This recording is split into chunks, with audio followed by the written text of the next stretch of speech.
अस्सलाम वालेकुम फ्रेंड्स, उम्मीद करती हूँ आप सब लोग खैरियत से होंगे। आज मैं आपके लाई हूँ class 9th chapter number 3 atomic structure का लेक्चर नंबर 6। आज हम इस लेक्चर के अंदर 3 टॉपिक्स को देखेंगे। एक हम देखेंगे न्यूक्लियस के बारे में, उसके बाद हम देखेंगे relative charge and relative mass of सब एटॉमिक, और फिर हम जितने भी सब एटॉमिक पार्टिकल्स हैं उनका आपस में क्या देखेंगे, रिलेशनशिप देखेंगे। ठीक है, सबसे पहले जो है वो हम न्यूक्लियस के बारे में देखेंगे कि न्यूक्लियस जो है वो क्या है।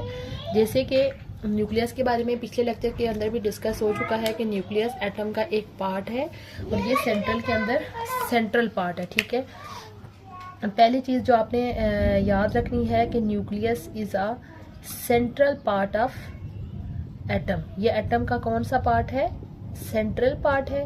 ठीक है, उसके बाद ये जो न्यूक्लियस था इसको कौन से साइंसदान ने डिस्कवर किया था, रदरफोर्ड ने डिस्कवर किया था। रदरफोर्ड ने इसको डिस्कवर किया 1911 में। ठीक है, रदरफोर्ड ने डिफरेंट तरह के एक्सपेरिमेंट करके उसको डिस्कवर किया था। उसके अलावा अगर हम न्यूक्लियस के ऊपर चार्ज देखें तो न्यूक्लियस जो होता है पॉजिटिवली चार्जिड होता है। पॉजिटिवली चार्जिड क्यों होता है ये भी हम पिछले लेक्चर के अंदर डिस्कस कर चुके हैं कि न्यूक्लियस के अंदर 2 पार्टिकल्स होते हैं, प्रोटॉन और न्यूट्रॉन। प्रोटॉन के ऊपर पॉजिटिव चार्ज होता है और जबकि न्यूट्रॉन न्यूट्रल होता है। इस वजह से एज अ होल न्यूट्रॉन के ऊपर जो चार्ज होता है वो प्रोटॉन की वजह से होता है, जिस वजह से ओवरऑल न्यूट्रॉन जो है वो पॉजिटिवली चार्ज है। न्यूक्लियस के अगर हम ओवरऑल एटम के साइज को देखें तो न्यूक्लियस जो होता है वो बहुत स्मॉल है। ठीक है, न्यूक्लियस इज वेरी स्मॉल। ठीक है, क्यों स्मॉल है as compare to whole size of atom, यानी एटम के पूरे साइज को कंपेयर करें तो उसमें जो न्यूक्लियस होता है वो बहुत छोटा उसका साइज होता है। लेकिन छोटा साइज होने के बावजूद एटम का जो पूरा मैस होता है वो न्यूक्लियस के अंदर ही होता है। Entire mass of atom concentrated in nucleus. बेशक न्यूक्लियस जो है वो as compare to size of atom very small है, लेकिन जो ओवरऑल एटम का जो मैस है उसमें सबसे ज्यादा जो मैस होता है वो किधर होता है, न्यूक्लियस में होता है। क्योंकि न्यूक्लियस के अंदर 2 पार्टिकल्स, अहम पार्टिकल एटम के प्रोटॉन और न्यूट्रॉन जो है वो न्यूक्लियस के अंदर पाए जाते हैं। इसी वजह से ओवरऑल जितना भी एटम का मैस होता है वो न्यूक्लियस के अंदर ही लाई कर रहा होता है। उसके बाद न्यूक्लियस के अंदर कौन से 2 पार्टिकल्स होते हैं, प्रोटॉन एंड न्यूट्रॉन। ये 2 पार्टिकल्स न्यूक्लियस के अंदर प्रेजेंट होते हैं। ये हम पिछले लेक्चर के अंदर भी डिस्कस कर चुके हैं। उसके अलावा न्यूक्लियस के अराउंड क्या चीज रिवॉल्व कर रही होती है, इलेक्ट्रॉन्स।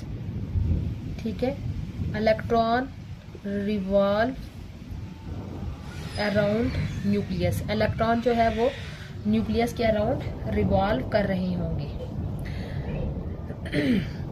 उसके अलावा ये मैं पिछले लेक्चर के अंदर भी डिस्कस कर चुकी हूँ कि एज अ होल जो एटम होता है वो इलेक्ट्रिकली क्या होता है, न्यूट्रल होता है, इलेक्ट्रिकली न्यूट्रल। ठीक है, न्यूट्रल होने की मेन रीजन ये है कि जितने न्यूक्लियस के अंदर प्रोटॉन होंगे उतने ही न्यूक्लियस के अराउंड फिर इलेक्ट्रॉन भी होंगे। इसी वजह से एज अ होल जो एटम होता है वो इलेक्ट्रिकली क्या होता है, न्यूट्रल होता है। ये थी एक न्यूक्लियस के बारे में कंप्लीट इन्फॉर्मेशन। इसमें से कुछ चीज़ें हम ऑलरेडी पीछे भी डिस्कस कर चुके हैं और कुछ चीज़ें जो है वो हमने न्यू डिस्कस की हैं। अब हमारा जो दूसरा टॉपिक है आज का, relative charge and relative mass of सब एटॉमिक पार्टिकल है। ठीक है, रिलेटिव चार्ज, रिलेटिव क्यों कह रहे हैं, क्योंकि इनका जो मास या चार्ज है वो एक दूसरे के साथ कंपेयर करके निकाला जाता है। Relative charge and relative mass of सब एटॉमिक पार्टिकल। सब एटॉमिक पार्टिकल इनको क्यों कहा जाता है, क्योंकि ये एटम के अंदर ये पार्टिकल प्रेजेंट है और इनके चार्जेस और मैसेज को एक दूसरे के साथ कंपेयर करके निकाला जाता है। इनका एक दूसरे के साथ रिलेशन होता है, इस वजह से इनको रिलेटिव बोला जाता है। अच्छा, तीनों पार्टिकल्स का हम अलग अलग देख लेते हैं। ये हमारे पास हो गया प्रोटॉन, ये हो गया इलेक्ट्रॉन और ये हो गया न्यूट्रॉन। तो इनको देख लेते हैं कि प्रोटॉन के लिए जो है वो स्मॉल P यूज़ किया जाता है, न्यूट्रॉन के लिए स्मॉल n और इलेक्ट्रॉन के लिए स्मॉल e जो है वो इससे किया जाता है। ठीक है, सबसे पहले अगर हम इनका रिलेटिव मैस देखें, रिलेटिव अगर मैस देखें तो प्रोटॉन का रिलेटिव मैस 1 है, इलेक्ट्रॉन का न्यूट्रॉन का जो रिलेटिव मैस है, सॉरी ये मैंने अपोजिट लिख लिया है, इलेक्ट्रॉन को E से और न्यूट्रॉन को N से। न्यूट्रॉन का रिलेटिव मैस भी 1 होता है। ये जो प्रोटॉन और न्यूट्रॉन होते हैं असल में इन दोनों का मैस जो होता है वो ऑलमोस्ट इक्वल ही होता है, लेकिन जो इलेक्ट्रॉन होता है वो इन दोनों की निस्बत बहुत छोटा होता है, तकरीबन 1/1836 टाइम, यानी कि प्रोटॉन और न्यूट्रॉन इलेक्ट्रॉन की निस्बत 1836 टाइम जो है वो हैवी होते हैं, यानी कि इलेक्ट्रॉन जो है वो छोटा पार्टिकल है जबकि प्रोटॉन और न्यूट्रॉन जो है वो बड़े पार्टिकल है।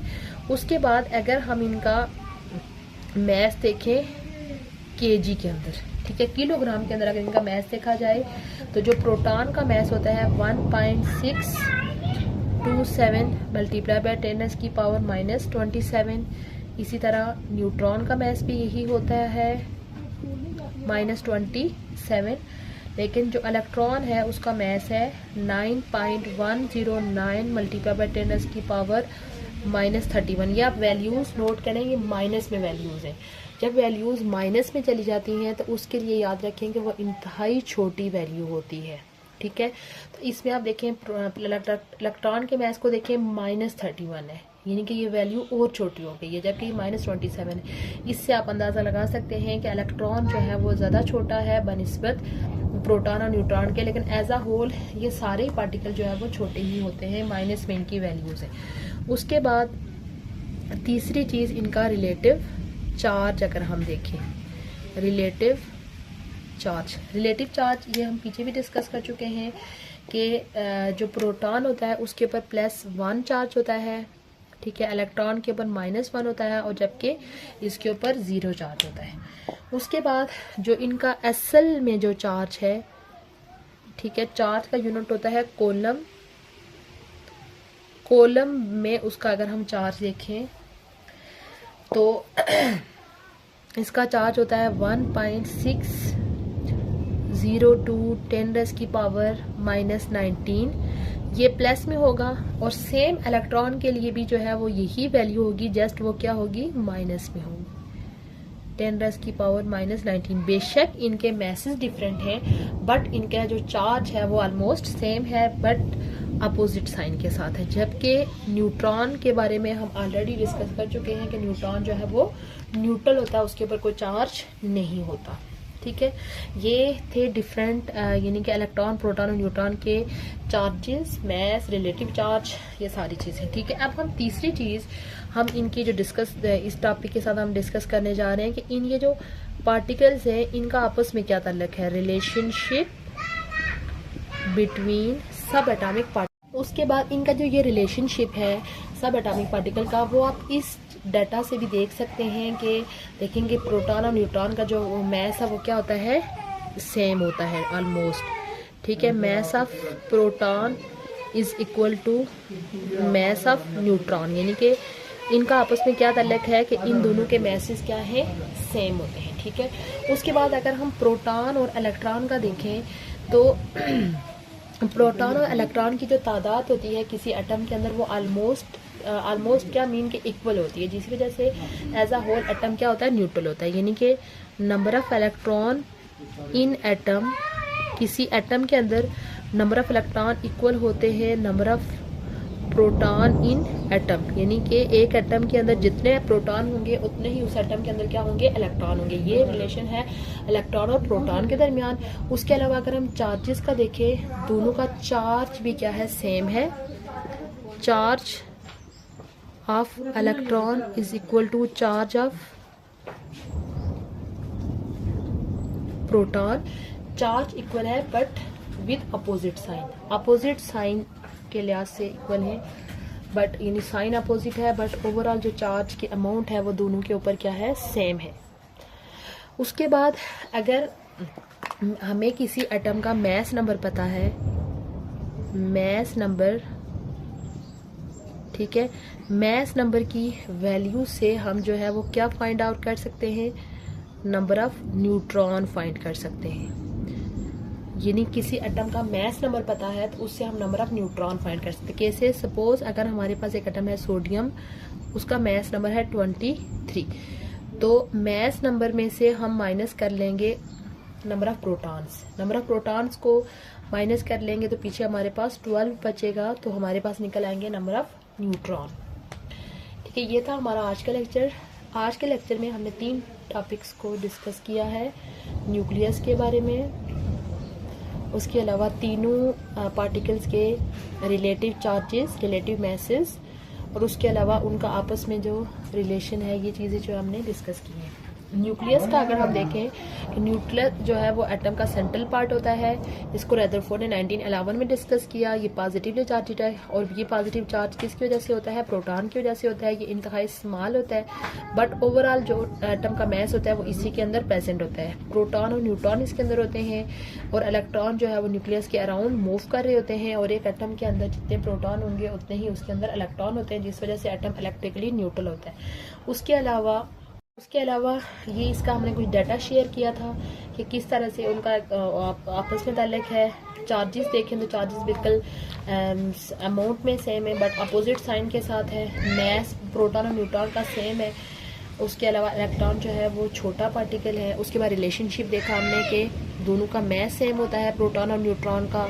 उसके अलावा नंबर ऑफ इलेक्ट्रॉन्स की तादाद सेम होती है, और नंबर ऑफ इलेक्ट्रॉन और प्रोटॉन की तादाद सेम होती है। चार्जेस भी इनके सेम है, बट अपोजिट साइन के। ये था हमारा आज का लेक्चर, जिसमें हमने न्यूक्लियस को, relative charge in relative mass of सब एटॉमिक पार्टिकल्स और सब एटॉमिक पार्टिकल के रिलेशनशिप को डिस्कस किया। उम्मीद करती हूँ आपको आज का लेक्चर अच्छा लगा होगा।